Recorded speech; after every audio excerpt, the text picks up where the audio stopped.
Sabay kaming namatay ng nobyo ko sa gitna ng digmaan. Nang mamatay na kami, doon ko lang nalamang isa pala siyang Diyos ang bumaba sa lupa para sa isang pagsubok. Nang makabalik na siya sa pagiging Diyosa, malamig lang akong tiningnan ni Bai Ningbing. May naiwang ugnayan sa akin ang taong yan.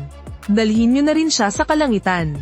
Kaya mula sa pagiging sikat at magiting na general sa lupa, naging isa na lang akong hamak at mababang uring immortal sa langit. Hanggang sa, initsa ako ng asawa ni Bai Ningbing sa balon ng mga Diyos at demonyo. Bago ako tuluyang mawalan ng malay, narinig ko pa ang boses ni Bai Ningbing. Kung patay, edi patay. Isa lang naman siyang hamak na mortal. Akala ng lahat, patay na talaga ako. Pero hindi nila inasahan. Nagagapang ako pabalik, balot ng dugo at matinding uhaw sa paghihiganti. Takot din kaya sa kamatayan ng mga mataas at mapagmataas na Diyos dito sa kalangitan. Nang una akong tumuntong sa mundo ng mga immortal, unti-unti kong natanto na napakahirap palang mabuhay rito sa kalangitan. Gusto ko sanang tanungin si Bai Ningbing kung pwede niya ba akong palayain. Kaso, masyadong mahigpit ang antas ng kapangyarihan dito. Para sa isang hamak na ali lang katulad ko. Mas mahirap pa sa pag-abot sa buwan ang makalapit sa isang mataas na Diyos ang tulad ni Bai Ningbing. At kailanman, hindi na rin niya ako hinanap pa. Ang ilang dekada sa mundo ng mga tao, para sa walang hanggang buhay ng mga Diyos, ay parang isang kisap mata lamang. Maraming beses nang bumaba sa lupa ang mga Diyosa para subukin. Kaya swerte mo na nga at naisipan ka pa niyang isama paakyat dito, Tingnan mo tong tiyo mo, 800 taon akong nag-ensayo bago ako nakaakyat dito. Winalis ko ang lahat ng tuyong dahon sa lapag. At nanatili lang akong tahimik. Minsan, naiisip ko ang mga alaala ko noong nasa lupa pa ako. Ang usok mula sa mga labanan sa disyerto. Ang alikabok at buhangin na humahampas sa mukha ko. Na sobrang gaspang sa balat. Naaalala ko kung paano ko hawakan ang aking espada habang nakasakay sa kabayo. Umaalingaw ang tunog ng mga yabag nito. Pero ngayon, malabo na sa isip ko ang mga mukha ng mga kasamahan kong namatay sa digmaan. Unti-unti na silang naglalaho at lumalayo sa akin. Ang muli naming pagkikita ni Bai Ningbing ay nangyari sa pagdiriwang ng kaarawan ng matandang immortal ng Katimugan. Dahil kulang sa tauhan, inutusan akong tumulong doon. At noong dumating si Bai Ningbing kasama ang bago niyang mapapangasawa, nasa pintuan ako para sumalubong ng mga panauhin. Nang magdaan sila sa harap ko, ang mataas na Diyos na si Zuan Lingfeng na nasa tabi niya, ay saglit na napatitig sa akin. Ito ba ang taong iniuwi mo mula sa mundo ng mga tao? Nabalitaan kong isa raw siyang general doon. Bakit napakahina ng kanyang kapangyarihan? HMPH talagang kaiyahiya siya para sa lambak ng Xiaoyao mo. Likas na kasing walang espiritual na pundasyon ang mga mortal. Kaya ang maging isang immortal ay isa na ring malaking himala. Nagtawanan ng mga immortal sa paligid. Ha. Napakaswerte nga naman niya. Ang daming nagpapakahirap mag-ensayo pero walang napala. Tapos ang isang basurang tulad niya, nakaakyat pa sa langit. Magkahawak kamay na umalis sina Zi Ningbing at Zuan Lingfeng. Hindi man lang nila pinansin ang maliit na pangungot siyang iyon. Bigla ko tuloy naalala, noong nasa mundo pa kami ng mga tao. Tuwing umuwi ako ng matagumpay mula sa digmaan, palagi akong sinasalubong ni Zi Ningbing sa labas ng lungsod. Sinabi niya noon, napakagaling mo talaga, General. Isang malaking karangalan para sa akin, kay Bai Ningbing, na makilala ka sa buhay na ito. Mamatay man ako wala na akong pagsisisi. Sinubukan ko rin namang magsanay ng maigi. Pero para sa isang immortal ng lupa na gustong umangat, napakahirap talaga. Sa lambak ng Xiaoyao, napakaraming kayamanan. Minsan nga, ginagawa pang patokan ni Zuan Lingfeng sa kanyang mga alagang hayop ang mga mahiwagang gamot. Habang para sa isang hamak na immortal na tulad ko, ang basta-bastang paghawak sa mga gamot na iyon, ay may katumbas na parusang kamatayan. Nagtanong ako sa matandang punong immortal tungkol sa mga paraan ng pagsasanay. Pero tinawanan lang ako ng matanda, para raw akong bata. Ang mga pinanganak lamang bilang Diyos, ang maaaring lumakas pa, ang mga immortal ng lupa na tulad natin. Hanggang dito na lang sa ikasyam na langit. Nagsanay ang matandang puno sa mundo ng mga tao ng 800 taon. Gumawa siya ng napakaraming kabutihan. At nakaipon ng sangkatutak na kabanalan. Para lang makakuha ng pagkakataong makaakyat dito. Pero nang maging immortal siya, dahil lang sa mayabong niyang mga sangat dahon kaya siya napili sa bundok ng Xuanling. Itinalaga ako sa lambak ng Xiaoyao bilang isang opisyal. Hindi pa siya umaalis sa patio na ito. Hindi ba siya nalulungkot? Haha, kahit saan man tumubo ang puno, pare-pareho lang yan. Pero ako hindi ako magpapatalo sa tadhana. Sumali ako sa ilang misyon para pumaslang ng mga demonyo. Para lang makalakam ng sapat na merito, pambili ng Paeldores ng mga Diyos. Gusto ko ng isang Paeldores ng pagdadalisay. Nang marinig ito ng Diyos na nagtatala, tumingala siya at tiningnan ako. Walang silbi sa isang mababang immortal na tulad mo ang Paeldores ng pagdadalisay. Hindi sapat ang isang piraso para linisin ang maruming enerhiya sa katawan mo.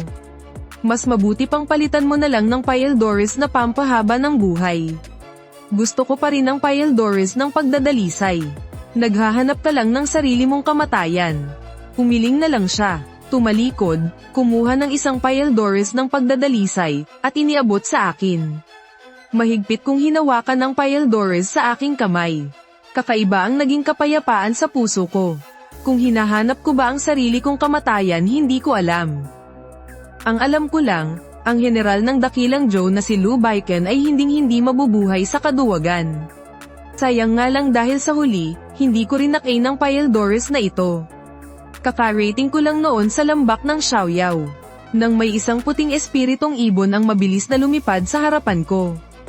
At biglang tinangay ang supot ng Paeldores ko. Akmang susugod ako para bawiin ito. Ngunit tumalsik ako pabalik dahil sa isang malakas na puting liwanag. Sa di kalayuan nandoon ang mataas na Diyos na si Zuan Lingfeng. Malamig at madilim ang tingin niya sa akin. Anong balak mong gawin sa alaga ko? Akin ang Paeldores ng pagdadalisay na yan. Sa isang kumpas ng kamay ni Zuan Lingfeng. Pinunit na ng ibon ang supot, at nilunok ng buo ang Paeldores ng pagdadalisay. Isa lang hamak na Paeldores ng pagdadalisay yan. Anong silbi niyan kung isang mababang immortal na tulad mo ang kakain? Pagkasabi nito, casual siyang naghagis ng isang makinis na Paeldores. Ito ay isang mataas na uring Paeldores na pampahaba ng buhay. Ibibigay ko sa iyo bilang bayad, swerte mo pa nga eh. Kahit pumatay ka pa ng 100 demonyo sa dulo ng langit, hindi mo yan may papalit. Hindi na ako pinansin pa ni Zuan Lingfeng. Umalis siya habang nilalaro ang kanyang alagang ibon. Nakaluhod ang isang tuhod ko sa lupa. Kumukulo ang dugo ko sa sobrang galit. Matagal bago ako tuluyang nakabawi. Ang banal na Paeldores sa lapag ay nababalot ng manipis na ulap. Abot kamay ko lang ito. Ang Paeldores na pampahaba ng buhay kapag ininom ito ng isang diwata sa lupa, tiyak na hahaba ang kanyang buhay. Basta't kumapit ka lang. Madadagdagan pa ng ilang taon ang buhay mo. Pero ang tanging gusto ko lang ay ang Paeldores na pampadalisay ng katawan. Hindi nagtagal, nag-anyong tao ang matandang puno at lumapit. Dahan-dahan siyang naglakad sa tabi ko. Swerte sa gitna ng kamalasan. Ngayon, madadagdagan pa ang buhay mo. Sobrang tanda na talaga ng puno. Taon-taon, padalang ng padalang ang mga dahon niya. Sa iyo na lang to. Saglit na natigilan ang matandang puno. Malapit na ang katapusan ko. Wala ring silbi kahit inumin ko pa yan. Oo nga naman kapag malapit na ang katapusan. Kahit mga Diyos pa, hindi ka na may iligtas. Pinagbawalan siyang lumabas ng mataas na Diyos sa bundok ng Xuanling. Hindi rin siya pinapayagang makipagpalit ng mga banal na Paeldores. Matandang-matanda na talaga ang puno. Malapit na siyang maging tuyong kahoy. Minsan napapabuntong hininga na lang siya. Ang pagiging Diyos hindi pala kasing laya sa mundo ng mga tao. Hay sana isa na lang akong sagradong puno mula pa noong umpisa. Sa kanluran, may isang sagradong puno. Balita ko, kahit mga matataas na Diyos, yumuyuko sa kanya. Ang isang puno ay isa ng buong mundo. Ang sarap siguro noon. Hay, oo nga naman, napakasarap siguro noon. Noong nasa mundo pa ako ng mga tao. Sinabi ng aking guro ang mga hari, maharlika, at mga opisyal. Talaga bang langit ang nagtakda sa kanila? Tapos namatay siya. Patuloy pa rin ang kasayahan sa palasyo. Napakasigla at maingay. Pero ang guro ko namatay sa matinding lamig sa hangganan ng bayan. Sa pinto ng mga mayayaman, nabubulok ang sobrang alak at karne. Habang sa kalsada nakakalat ang mga buto ng mga namatay sa lamig. Ganito rin pala rito sa ikasyam na langit. Kapag kinalaban mo ang isang mataas na Diyos, halos hindi ka na makagagalaw sa buong kalangitan.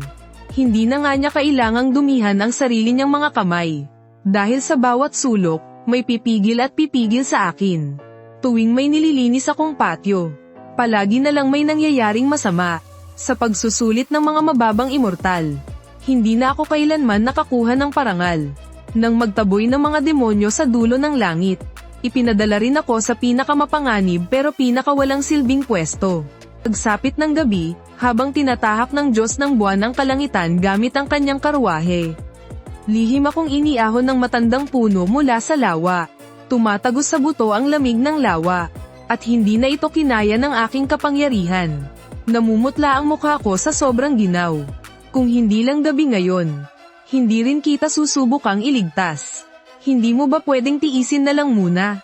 Kapag hamak ka lang, kailangan mong matutong yumuko. Tiisin mo lang ng ilang dekada. Makakalimutan din ito ng lahat. Bakit mo pa kailangang kalabanin ang mga matataas na immortal? Ano, kamusta naman ang lamig ng loang iyan?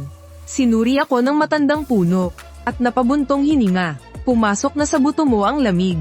Mahina na nga ang pundasyon ng katawan mo. Ngayon, mas lalo ka nang walang pag-asa. Huwag mong sabihing wala akong pakisama.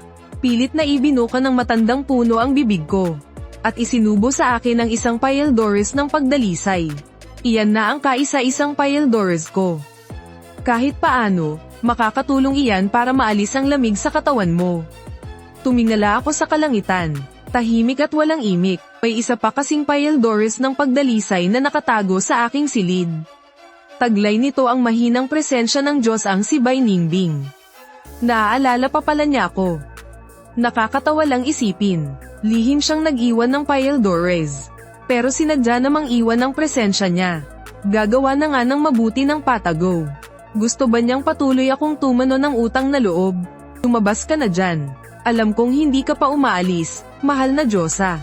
Ilang saglit pa, nagpakita nga si Bai Ningbing. Lu Baiken, huwag mo nang kalabanin si Zuan Lingfeng. Siya ang batang Panginoon ng silangang kaharian ng kahoy. Wala kang laban sa kanya. Akalain mo nga naman naaalala pa pala ako ng mahal na Diyosa. Nakakagulat naman. Kinagat ni Bai Ningbing ang kanyang labi. At bahagyang kumunat ang noo. Tinulungan kitang maging isang immortal. Ginawa ko na ang lahat ng makakaya ko. Malaki ang naiambag nila sa pagpuksa ng mga demonyo sa silangang kaharian ng kahoy. Ang kaligtasan ng buong siyam na kalangitan ay nakasalalay sa angkan ni Zuan Lingfeng. Ayaw niyang nakikipag-usap ako sa ibang mga lalaking immortal. Kaya huwag ka na sanang gumawa ng gulo. Dahil kapag nagkataon hindi rin kita mapoprotektahan. Doon ka lang sa lambak ng Xiaoyao. Maging isang ordinaryong immortal ka na lang. At huwag mo na akong bigyan pa ng sakit ng ulo. Sino ba talaga ang nagbibigay ng sakit ng ulo? Kailanman hindi man lang tinanong ni Ningbing kung gusto ko bang maging isang immortal. Kahit gaano pa kaganda dito sa siyam na kalangitan. Akong si Lu Baiken wala akong pakialam dyan. Isa akong general ng dakilang Zhou. Mas gugustuhin ko pang mamatay ng nakatayo, kaysa mabuhay ng nakaluhod. Akala ni Ningbing walang nakakaalam sa ginagawa niya. Pero dito sa lambak ng Xiaoyao, napakaraming mga immortal ang handang magpakamatay para kay Zuan Lingfeng. Sa ikatlong araw ng pagpuksa namin ng mga demonyo sa dulo ng langit, traidor akong inatake ng sarili kong kasamahan mula sa likod. Paggising ko, nakita ko si Zuan Lingfeng na nanlilisik at nakatingin sa akin mula sa itaas. Ang lakas ng loob mong makipagkita kay Ningbing ng patago. Inaakala mo ba na dahil magkasama kayo ng ilang dekada sa mundo ng mga mortal, ikaw na ang nag-iisa sa puso niya? Mga mabababang immortal na tulad mong masyadong ambisyoso. Marami na akong nakitang ganyan. Itinaas ni Zuan Lingfeng ang kamay niya. At dalawang nakakabulag na liwanag ang dumiretso sa akin. Tumaos ito sa aking dibdib. Sa isang iglap parang may kamay na mahigpit na sumakal sa puso ko. Sa tindi ng yugyog sa dibdib ko, Napaubo ako ng maraming dugo. Isa kang basura. Isang pitik ko lang kaya ko nang tapusin ang buhay mo. Wala kang hiya. Subukan mo pang lumapit kay Ningbing. At titiyakin kong magiging abo ka at tuluyan ng maglalaho. Pagkasabi niyon, hinaplos niya ang kanyang espiritong alaga. Tuck-in mo ang mga mata niyan hanggang sa mabulag. Sumugod ng kasing bilis ng palaso ang gintong ibong iyon. Pilit akong umilag. Pero bumaon sa mukha ko ang matulis at mahaba nitong tuka. Bumulwak ang dugo ko. Umatras ng ilang hakbang ang ibon. At nakatagilid ang ulong tumitig sa akin. Kitang-kita ang pananabik sa maliliit nitong mga mata. Uhaw talaga sa dugo ang mga espiritong alaga.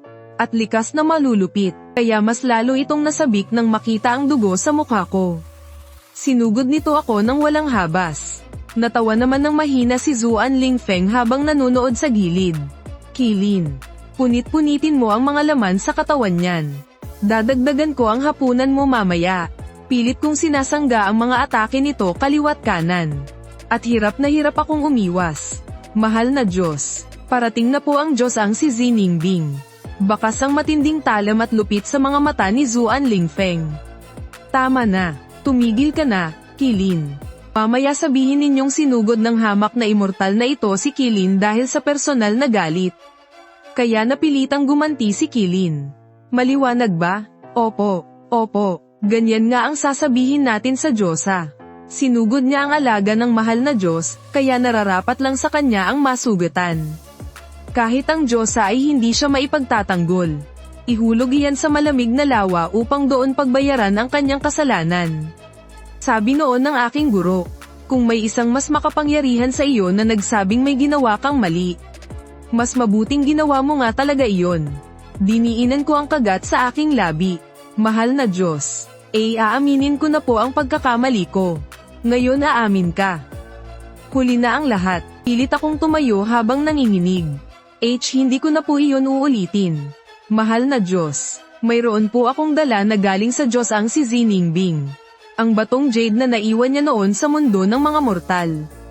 Ibigay na natin to sa punong Diyos bilang pambayad sa kasalanan. Ayos lang ba? Hindi naman nag-ingat sa akin si Zuan Lingfeng. Akin na, Patanjin. Tingnan ninyo, mahal na Diyos. Hinugot ko mula sa aking manggas ang isang putol na espada. At nang hindi niya inaasahan, mabilis ko itong itinarak sa mukha ni Zuan Lingfeng. Sa isang kumpas lang ng kanyang kamay. Tinamaan niya ako at tumalsik ng malayo. Pero nagngit-ngit ako at pinilit na lumaban hanggang sa huling hininga ko. Pinasabog ko ang sarili kong dantiyan. At sinakal hanggang mamatay ang puting hayop na iyon. Kahit pa maging abuman ako at tuluyang maglaho. Hayop lang din naman ang naging kapalit nito. Napasigaw ng malakas sa sakit si Zuan Lingfeng. At sa isang kumpas ng kamay itinapon niya ako sa salamin ng mga Diyos at demonyo. Habang nahuhulog humahalaklak pa rin ako ng malakas. May masamang enerhiya ang espadang iyan. Huwag mo nang asahang gagaling pa ang sugat mong iyan. Sinasadya kong tunawin ng isang ubod ng demonyo sa putol na espadang iyan. Araw-araw kong tiniis ang sakit ng pagkapaso nito sa aking katawan. Para lang kung sakaling dumating ang ganitong pagkakataon may ay lalaban pa ako hanggang kamatayan. Zuan Lingfeng, anong nangyari sa'yo? Lahat ng ito ay dahil sa lalaking dinala mo mula sa mundo ng mga tao. Naging demonyo siya, at sinugatan pa niya ako. Sa huling sandali bago tuluyang maglaho ang aking ulirat, narinig ko ang pamilyar na boses ni Bai Ningbing. Kung patay, di patay. Isa lang naman siyang hamak na mortal. Basta ba ayos ka lang walang problema. Pagkalipas ng 200 taon padami ng padami ang masamang enerhiya sa dulo ng langit. Hindi na ito kinakaya ng mga mababang immortal. Kaya pati mga matataas na Diyos ay bumababa na para puksain ang mga demonyo. Para lang mapanatiling ligtas ang siyam na kalangitan. Hindi rin namin alam kung anong nangyayari sa balon ng mga Diyos at demonyo. 200 taon na itong nag-aalburuto. Nabalitaan ko simula daw nang mahulog doon ang mababang immortal na naging demonyo. Hindi na naging tahimik ang balon. Ano naman kayang gulo ang magagawa ng isang hamak na mababang immortal? Bilis, tapusin na natin to. Darating na yon si Diyos ang Bai Ningbing at ang punong Diyos na si Zuan Lingfeng para pumatay ng mga demonyo. Gusto kong manood. Baka makakuha pa ako ng biyaya. Nagbubulungan ang dalawang mababang immortal. Habang nagmamadaling nagwawalis sa paligid ng balon ng mga Diyos at demonyo. Nagmamadali silang tumalikod papunta sa kinaroroonan ng kataas-taasang Diyos na si Zuan Lingfeng. Sa likod nila, nag-aalab ang itim na enerhiya mula sa balon ng mga Diyos at demonyo. Sa gitna ng usok, biglang may napiunit na puwang sa hangin. Isang kamay na tadtad ng peklat, ang biglang kumapit sa mabatong gilid ng balon. Sino kamo ang darating para pumatay ng demonyo ngayon? Natigilan sa kinatatayuan ang dalawang mababang immortal. Bakas sa mga mata nila ang matinding takot. Demonyo. Nagkatinginan silang dalawa. Nanginginig ang mga kamay na itinaas nila ang kanilang mga karaniwang espada. Mga murang espadang 200 taon nang hindi napapalitan. Wala masyadong kapangyarihan ang mga mababang immortal. Palagi lang silang ginagawang pain kapag may pinapatay na demonyo. Kung ordinaryong demonyo lang, baka makatakas pa sila. Pero ang demonyong umahan mula sa balon ng mga Diyos at demonyo ay malinaw na hindi isang walang isip at mahinang nilalang. Ang umahan ay syempre, walang iba kundi ako, na bigla na lang naging immortal. At naging kaawa-awang biktimang walang awang pinatay. Oh, bakit hindi kayo makapagsalita? Sino ba ang pupunta para pumatay ng demonyo ngayon? Ang kataas-taasang Diyos na si Zuan Lingfeng at ang Diyos ang si Ziningbing. Hehe, mga dati ko palang kakilala. Biglang sumigaw at sumugod ang immortal na nakalila. Demonyo ka, isasama kita sa hukay. Umiwas ako ng mabilis. At walang kahirap-hirap na sinakal ang marupok niyang leeg. Hindi ko alam ang pangalan niya. Kaya tatawagin ko na lang siyang Lila. Lila. Ano kayang mangyayari kung tumalon ng isang mababang immortal sa balon ng mga Diyos at demonyo? Namula ng husto ang mukha niya. At hindi siya makapagsalita. Nakangiti akong lumingon sa babaeng immortal na nakaberde, na nakatayo lang at walang kibo. Sa tingin mo, berde, sa tingin ko mamamatay siya. Talaga ba? Ano nga ba talaga ang nasa ilalim ng balon ng mga Diyos at demonyo? Walang sino man ang makakasiguro. Ang sabihin lang na nakakamatay ito. Hindi ba't parang kulang sa patunay? Ganito na lang, ihulog natin si AZ.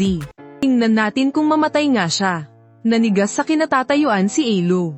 Pinagpawisan siya ng malamig sa sobrang takot. Sa isang kumpas ng kamay ko, inihulog ko ang hawak kong si AZ sa balon ng mga Diyos at demonyo. Dahil patay na ang kasamahan niya, tuluyan nang bumigay si Alo at napahagulgol ng malakas. Tumingkayad lang ako sa tabi niya at naghintay. Medyo matagal din siyang umiyak. Nainip na talaga ako kakahintay. Kaya tumayo ako at mahinang sinipa ang binti niya. May itatanong ako sa iyo. Ano po ang gusto ninyong itanong? Kagalang-galang. Muntik na akong matawa sa kakaibang tawag na iyon sa akin. Hindi ba't may mga talisman pang mensahe ang mga immortal sa lupa? Bakit hindi mo ginamit ang talisman mo para papuntahin dito ang mataas na immortal?